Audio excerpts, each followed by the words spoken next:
பாரதி 66 காதலின் புகழ்.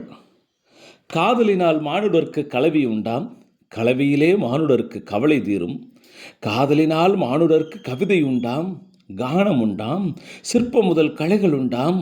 ஆதலினால் காதல் செய்வீர் உலகத்தீரே, அகுதன்றோ இவ்வுலகத் தலைமை இன்பம். காதலினால் சாகாமல் இருத்தல் கூடும், கவலை போம், ஆதலால் மரணம் பொய்யாம். ஆதி சக்தியினை உடம்பில் அரணும் கோர்த்தான், அயன் வாணிதனை நாவில் அமர்த்தி கொண்டான். சோதிமணி முகத்தினாலே செல்வமெல்லாம் சுரந்தருளும் விழியாலை திரிவை மார்பில் மாதவனும் ஏந்தினான். வானவர்க்கேனும் மாதரின்பம் போர் பிரிதின்பம் உண்டோ? காதல் செய்யும் மனைவியே சக்தி கண்டீர், கடவுள் நிலை அவளாலே எய்த வேண்டும். கொங்கைகளே சிவலிங்கம் என்று கூறி கோக்கவிஞன் காளிதாசனும் பூஜித்தான்.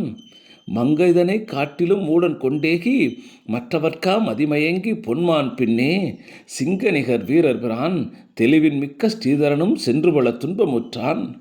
இங்கு புவிமிசை காவியங்கள் எல்லாம் இலக்கியமெல்லாம் காதல் புகழ்ச்சி என்றோ? நாடகத்தில் காவியத்தில் காதல் என்றால் நாட்டினர்தாம் வியப்பெய்தி நன்றாம் என்பர். ஊடகத்தே வீட்டிலுள்ளே கிணற்றோரத்தே ஊரிலே காதல் என்றால் விரும்புகின்றார். பாடை கட்டி அதை கொள்ள வழி செய்கின்றார்.